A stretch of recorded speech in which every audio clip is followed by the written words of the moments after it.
the floor, or tailbone on the cushion.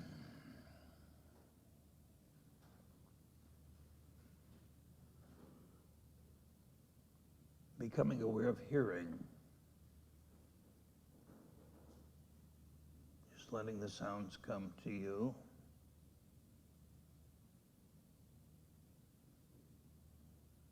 And in a moment, you'll hear the bell ring. And as you do, I invite you to slowly open your eyes, gently opening the eyes and including seeing in your practice. Seeing, hearing, thinking, feeling, sensing. Bring as much awareness to the senses as you open your eyes, and as you move into your life, continue the practice as best you can for as long as you can. Now here's the sound of the bell.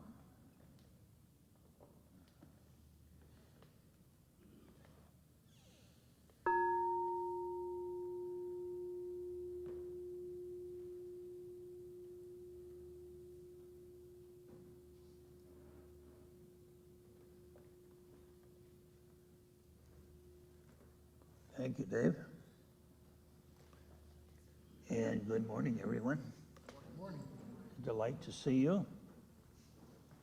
Happy July. This is our first July meeting, I believe.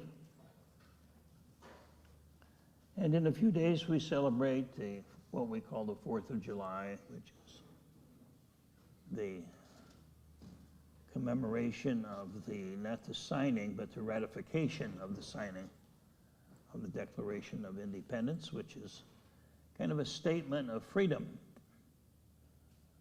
for our country, and that upon which our country is built and based.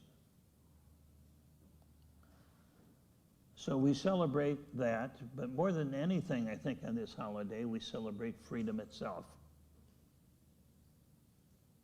That's what I want to talk about this morning, is that idea of freedom.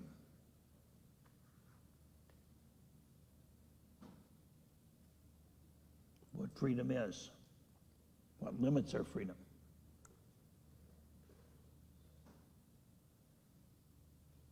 So we have many kinds of freedom in the external world. Political freedom, economic freedom, freedom of speech, freedom to assemble, etc., etc. These are very well delineated in our Constitution and in the laws of our land. External freedom can be limited, and it is. There's no external freedom that is absolute. We can be limited as to the power of what we do, and to a certain degree as to what we say. Less so, but more about what we do. But internally, what are the limitations on freedom? If I were to say the ultimate freedom is really the freedom to choose, which I think is the foundation of all freedoms, the freedom to choose. What is it that limits our freedom internally? Our freedom externally, of course, is not absolute and total. There are limitations to it by necessity. But what about our internal power to choose? What are the limitations on that? So that's what I want to explore with you this morning.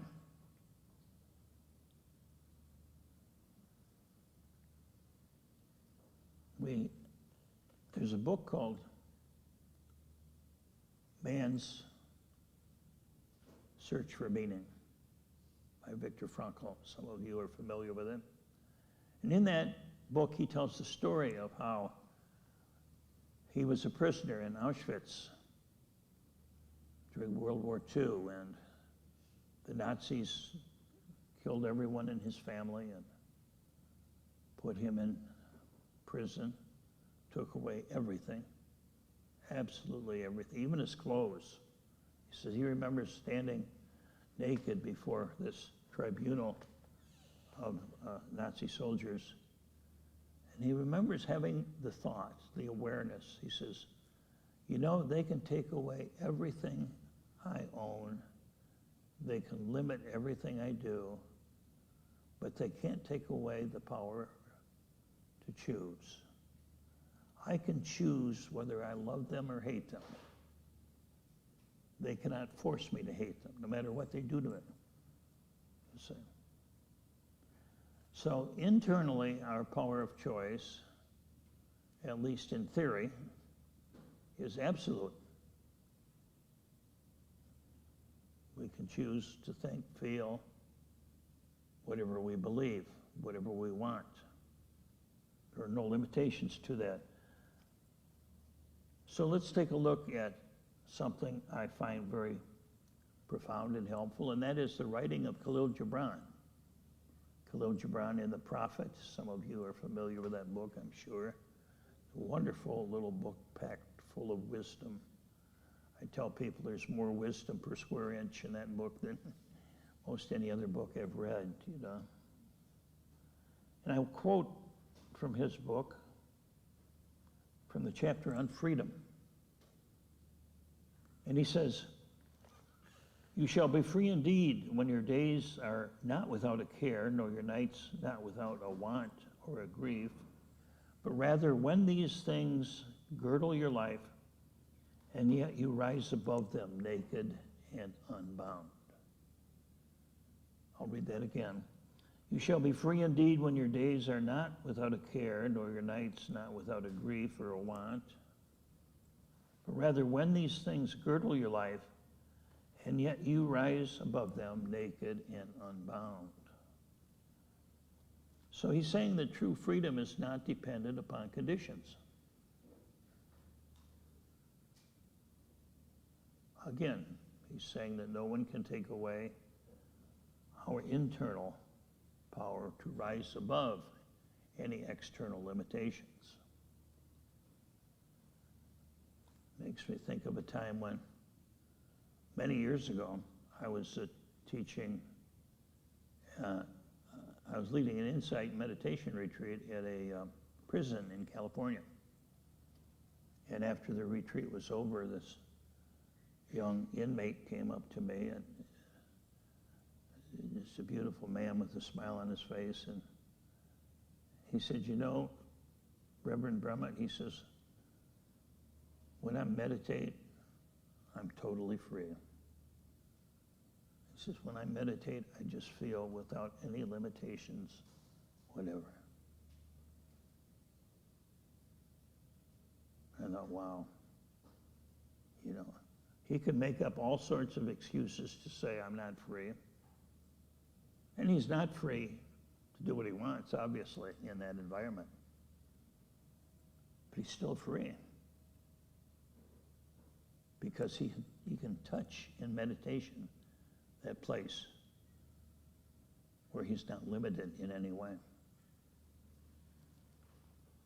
So what are the internal limitations to our freedom? And obviously we, in theory, are totally free to choose and think and feel, see, hear, be aware of whatever we choose, whatever we want. And yet, we don't feel free. I mean, that's what draws us a lot of times, many of us, to practice, to the Dharma, the desire for freedom, for true freedom. In spite of all of the external guarantees we may or may not have, what limits our internal freedom? So let's listen to Gibran once again and see what he has to say here.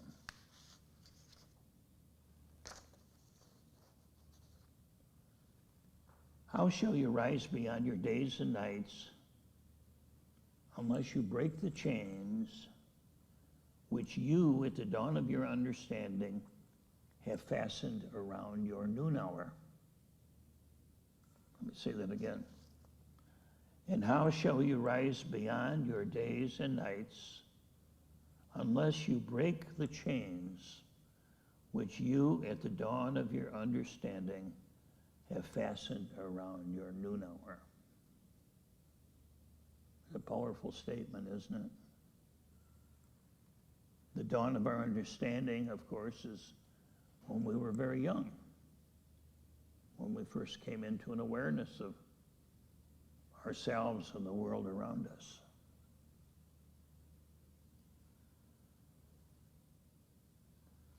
We were limited. We had to be. We were just an infant. We were young children, totally dependent upon our parents. So we were not free at that time. Our parents had to make our choices for us. We were too young to make our own choices. So our parents, if wise, if healthy, allowed us to make choices that were appropriate to our age, but not more than that. They chose for us what we were not able to choose when we were young. And yet they let us make choices when it was appropriate for us to be able to make choices. But so many of us didn't have healthy parenting. Maybe not all of our parents were wise or enlightened. Mine weren't. I don't know about yours, but mine were not. If I had to bet, I'm guessing yours weren't either, but I cannot say. But our power to choose, our power of will, has been limited by fear, by guilt, by identifications, by things that we learned when we were young. You're bad, you're good, you're smart, you're dumb, you're pretty, you're ugly. All those identifications. You can't do this, you should do that. Why don't you be like this person? Why don't you do what I tell you to do, or think the way I want you to think? You see. Of course, then we go to school, maybe church. That's really inculcated us, religion in particular. You know, you're not free to believe. We'll tell you what you believe. You know, if I want your opinion, I'll give it to you. Yeah. That's what we were told mostly. You see. And so these are the chains, the invisible chains that keep us tied down. Just like, as I've shared with you a number of times, the metaphor of how they train elephants, or used to train elephants in India and in Southeast Asia, where they used them as work animals. They take these elephants, they captured these elephants when they're quite young, and they tie them to a stake with a chain. They chain them up, relatively easy, because the elephant was young, small. And the little elephant just fights and struggles and tries to get away. Gets frustrated. And after a while, you know what happens? He gives up. He realizes he's chained. He realizes when he feels this on his leg, he can't go anywhere.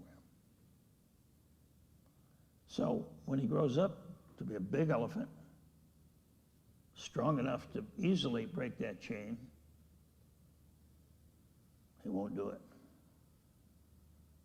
Because the chain is not just on his leg, in his mind, as long as he feels that chain, he's limited. He can't break it. And so that's a wonderful metaphor for the chains that we have, that we couldn't break when we were young.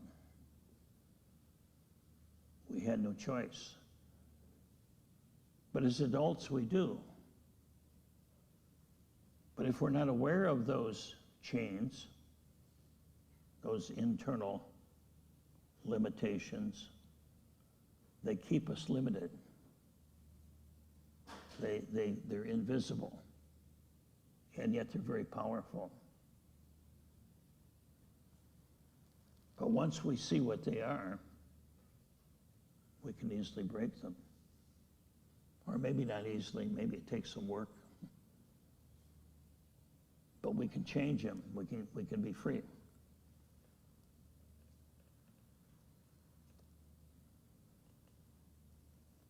Back to Gibran.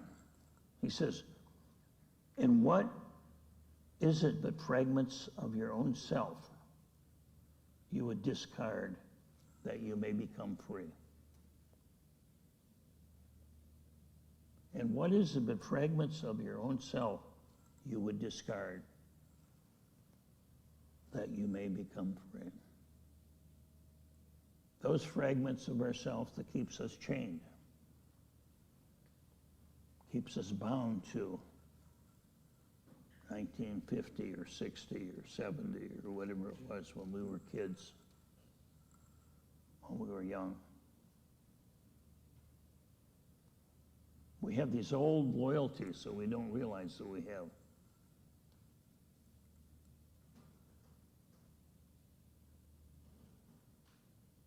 So internally we're not free because there's these invisible chains that hold us. So of course the key is to become aware of them. We have within us these, you might say, sub-personalities that were developed when we were children. The good boy, the bad boy, the good girl, the intelligent girl, the capable, incapable, whatever identifications we were given in our, what Ram Dass calls our somebody training, you know, the somebody that you were trained to be. And all of these somebodies are chains because they're limitations.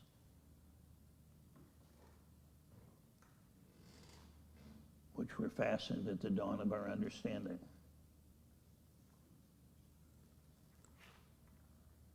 There's a story, I've told this before, but it's a great parallel, great analogy. That's a true story. Shortly after World War II was over, in the South Pacific, on one of the islands that was a site of one of the battles, some Navy engineers, the Seabees as they were called then, they were working on an airstrip, repairing an airstrip on an island, and all of a sudden somebody started shooting at them. What the heck's going on here? The war's been over for several months, almost a year now. So they called in the combat squadron, who found out that there was a lone single Japanese soldier holed up in a bunker on the side of a mountain. And he still believed the war was going on. He was still fighting the war. So they tried to convince this soldier that the war was over, and he would, of course, believe it because it was a trick. It was an imperialist trick.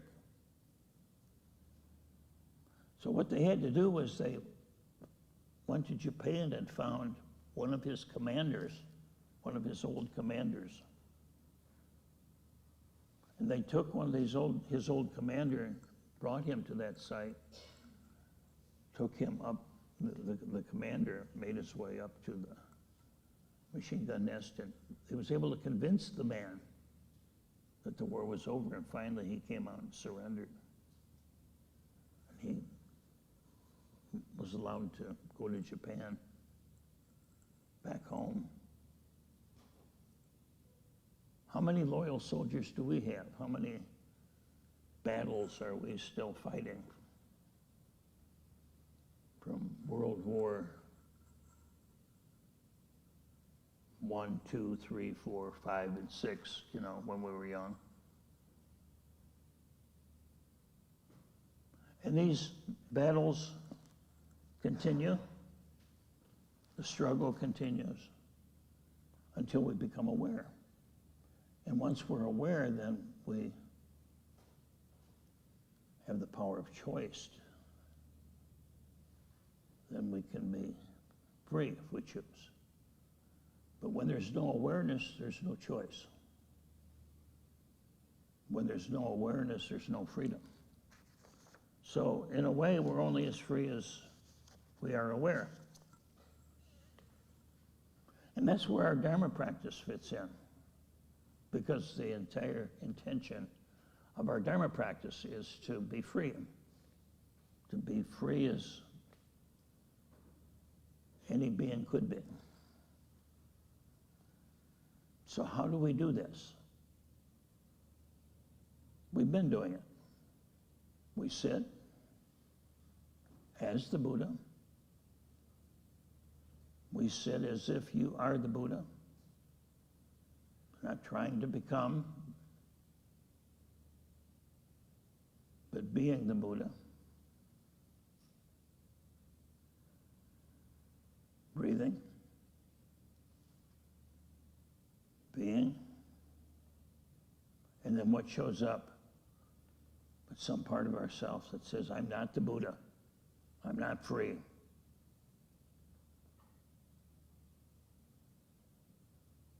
What do we do with that? That hurt, that angry, that limited part of ourselves that shows up. We do just as the Buddha did on the night of his awakening. When the armies of Mara were attacking him. Mentally, of course, internally. With lust and craving and fear, et cetera, rage. What did he do? He did nothing. He just sat. He says, I see you. I see you, Mara. That's it. Come back to the breath. Ultimately, Mara disappeared. Now, it didn't happen in one night. The story said it happened in one night. But it took at least 7 years for him to prepare for that one night. And so for us, maybe the freedom comes, boom, just like that. But it takes a long time to prepare for that. To be able to sit with the awareness of the Buddha. But to be free, we simply need to see what's real, see the truth. Now, there's a time when psychotherapy can be helpful, as well as other practices. But the bottom line, psychotherapy or anything else can't bring us complete freedom. It can take us this far, this far, this far. Can't take us all the way.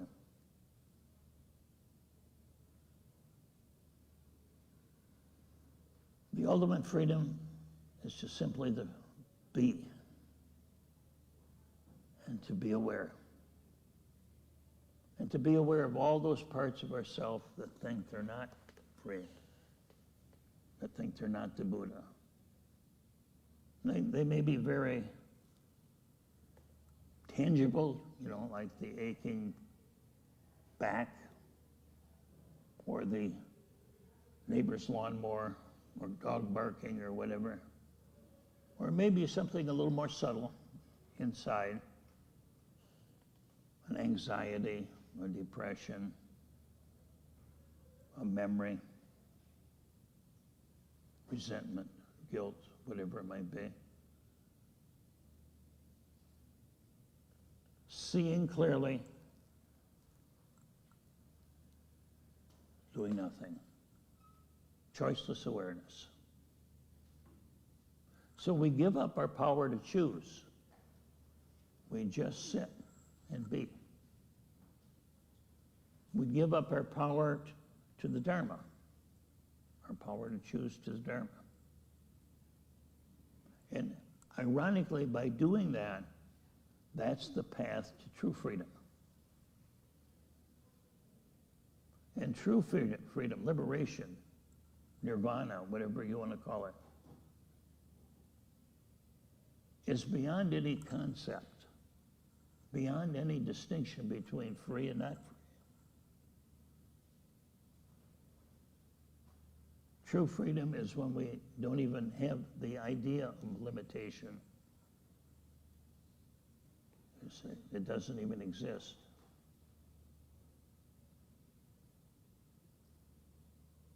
So that's the irony of it, is that true freedom is beyond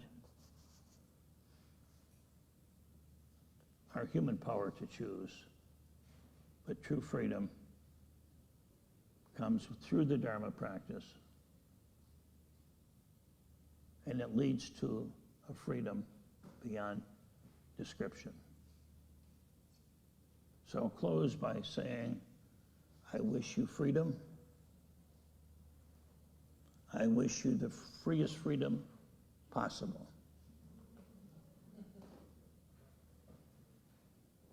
Thank you for sharing your Dharma practice.